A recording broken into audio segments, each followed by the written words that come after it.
y ffarm ym 13 ganwyd mab I weithio'r tir I barhau y cwys a dorwyd gan I dad a'i daid o'i flaen.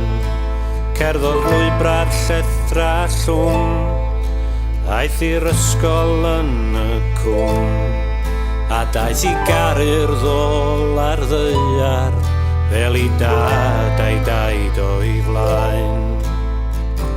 Godrodd warthag, heliodd wair, gyrrodd tractor aeth i'r ffair, a planodd ei obeithion yn y prif, ym 13.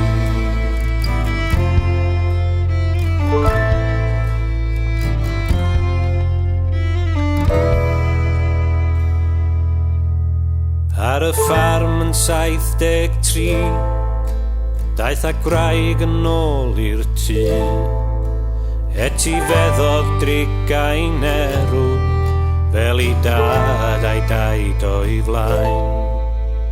Llafuriodd oriau maith, dod dim diwadd ar y gwaith, ond roedd o'n fodlon ac yn hapus, fel I dad a'i daid o'i flaen.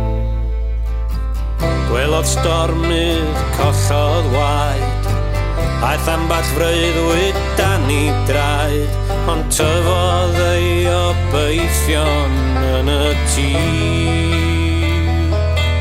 yn 73.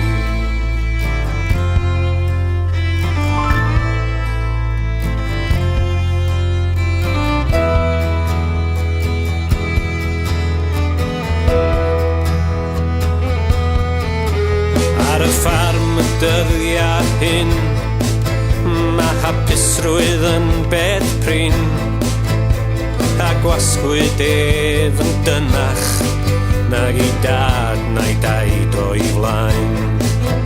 Cafodd ddigon ar grafydd byw, heb gael atab dyn a dyw, a meddyliodd lawar noson am I dad a'i daid o'i flaen. Cerddodd fyny'r cwm gan I gesal roedd ei wn, esgwela'r tir oedd eiddo I dad a'i daid.